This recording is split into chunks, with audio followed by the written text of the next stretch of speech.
audio jungle.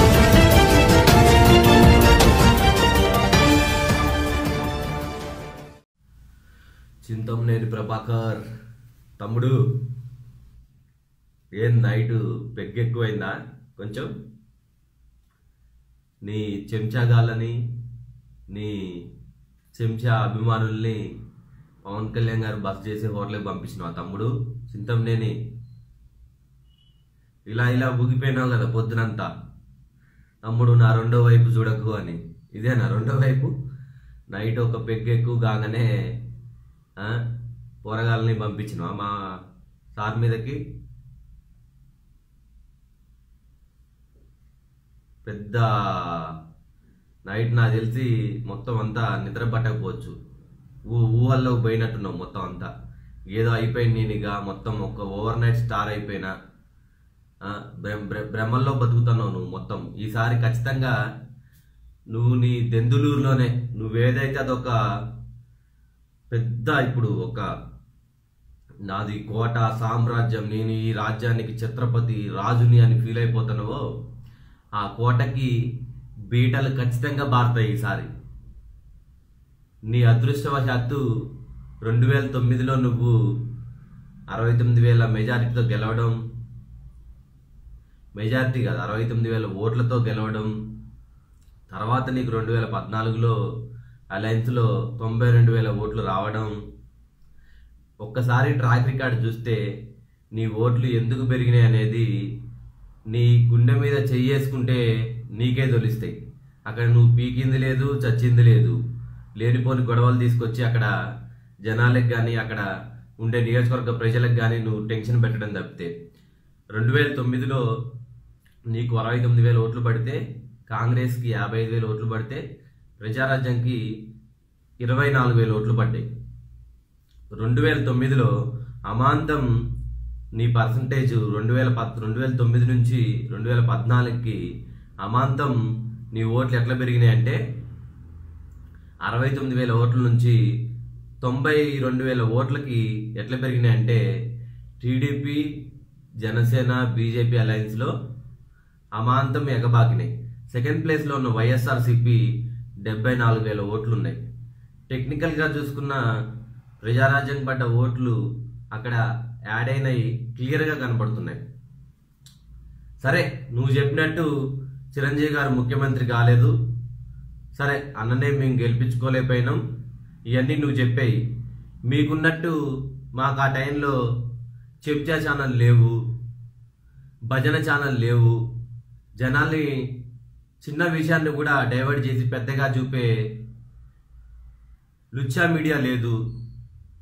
ఆ మీడియాతో ఒక మంచి వ్యక్తిని ఎలాగ మీరు ఆయన తప్పు చేసినట్టు క్రియేట్ చేశారో సమాజానికి మొత్తం తెలుస్తుంది. ఇప్పుడు మీ మీద జరిగేది కూడా అదే. సోషల్ మీడియాలో మీరు ఏదైతే తప్పులు చేస్తున్నారో ప్రతి ఒక్కటి కూడా ఎత్తి చూపుతున్నారు. సామాన్య జనం, మేము కాదు ఎత్తి చూపేది, ప్రతి ఒక్క సామాన్య జనం అర్థం చేసుకుంటున్నారు. నువ్వు ఇసుక మాఫియాలో ఎంత రాటు తేలిపోయావు అని చెప్పి వరదాక్షిషమే కనబడుతుంది క్లియర్గా. తమ్ముడు పొద్దునంత ఇట్లా ఊగిపోయినావు కదా మొత్తం. నా రెండో వైపు చూడు, నీ కళ్ళల్లో ఆనందం కనబడుతుందిరా బాబు. ఏదో అయిపోయింది, నేను హీరో అయిపోయిన ఒక్క రోజులో పవన్ కళ్యాణ్ గారు నన్ను టార్గెట్ చేశారు, నేను హీరో అయిపోయినా, నా గురించి మాట్లాడి ఆయన స్థాయిని తగ్గించుకున్నారు అని. అరే, నీలాంటి పేర్లు చెప్పడం బాగోదులే కానీ నీలాంటి అమ్మ మొగుళ్ళనే చూసిండు మీ పార్టీలో, అందరికీ తెలుసు. ఆ అమ్మ మొగుళ్ళనే ఎదుర్కొన్న వ్యక్తిరా పవన్ కళ్యాణ్ గారు. నువ్వెంతరా ఆకుపచ్చాగాడివి, ఇప్పుడిప్పుడే ఎదుగుతున్నావు అని నువ్వు అనుకుంటున్నావు. ఆ భ్రమల్లో లేదు. కొంచెం అదుపులో ఉంటే బాగుంటుంది అన్న చింతమనేని. నైట్ పెగ్గెక్కువంగానే ఒక 2 ఆకుపచ్చగాళ్ళని పంపించి హడావిడి చేసి నీ హీరో అయిపోయినా అని చెప్పి ఇక మొత్తం ఇట్లా ఊగిపోదు అంతా మొత్తం. రెండో వైపు చూద్దు. అరే, దెందులూరులో మేము గెలవడం ఓడిపోవడం తర్వాత పక్కన పెడితే ఖచ్చితంగా నువ్వు మాత్రం ఓడిపోతావురా 2019లో. 2014లోనే జనసేన మద్దతు నీకు లేకపోయి ఉంటే అక్కడ వైఎస్ఆర్సీపీ ఎమ్మెల్యే గెలిచుండేవాడు. నీకు 92,000 ఓట్లు వస్తే సెకండ్ పొజిషన్లో ఉన్న వైఎస్ఆర్సీపీ 74,000 ఓట్లు వచ్చినాయి. నువ్వు ఇప్పుడు ఎంజాయ్ చేస్తున్న ఆ ఎంజాయ్ అంతా పవన్ కళ్యాణ్ గారు పెట్టిన పిక్చరా నీకు? జనసేన పార్టీ కనుక మద్దతు ఇవ్వపోయి ఉంటే నువ్వు అక్కడ గెలిచి ఉండేవాడివే కాదు. కొన్ని ఓట్ల మెజారిటీతో ఓడిపోయి ఉండేటోడివి. ఓడిపోయేవాడివి గెలిచి గట్టెక్కి గట్టు దాటాకి ఇప్పుడు మొత్తం ఒక హీరోలా బిహేవ్ చేస్తున్నావు. ఎట్లాగో చెయ్యి కొన్ని రోజులే. ఎట్లాగో తర్వాత నువ్వు చేద్దామన్నా కూడా చేయడానికి ఏముండదు. ఎట్లాగో ఓటమికి దగ్గరలో ఉన్నావు. ఈ 4 రోజులే నువ్వు ఎగిరింది, ఆడింది ఆట, పాడింది పాట. మొత్తం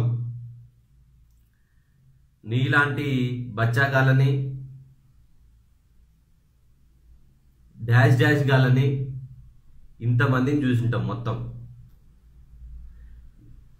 నువ్వు ఒక కాన్స్టిట్యున్సీ, ఆంధ్రప్రదేశ్లో 175 కాన్స్టిట్యున్సీలు ఉన్నాయి, తెలంగాణ 119 కాన్స్టిట్యున్సీలు ఉన్నాయి. ఎంతో మంది ఎమ్మెల్యేని చూసుకుంటూ వెళ్తాడు. ప్రతి కాన్స్టిట్యున్సీలో అక్కడ జరిగే తప్పులను ఎత్తి చూపెట్టుకుంటూ వెళ్తాడు. నీలాంటి పిల్ల బచ్చాగాళ్ళందరినీ ఆయన గనక టార్గెట్ చేస్తే ఇట్లా ఉక్కిరి బిక్కిరి అయిపోతారు.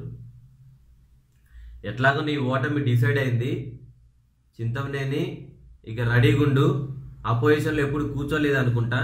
ఈసారి ఫస్ట్ టైం ఎలా ఉంటుందో చూద్దు. నువ్వు అపోజిషన్లో కాదు, ఇంట్లో కూర్చుంటావు నువ్వు. ఈసారి అపోజిషన్లో కూడా కాదు, నువ్వు గెలిస్తే కదా అసలు. ఇంట్లో కూర్చుంటే ఎట్లా ఉంటుందో ఇప్పుడు చూద్దు. ఏంటండి, వీడియో నచ్చిందా? అయితే ఓ లైక్ వేసుకోండి, లేదంటే ఓ కామెంట్ చేయండి. ఎప్పటికప్పుడు మా వీడియోస్ చూడాలంటే సబ్స్క్రైబ్ చేసుకోండి.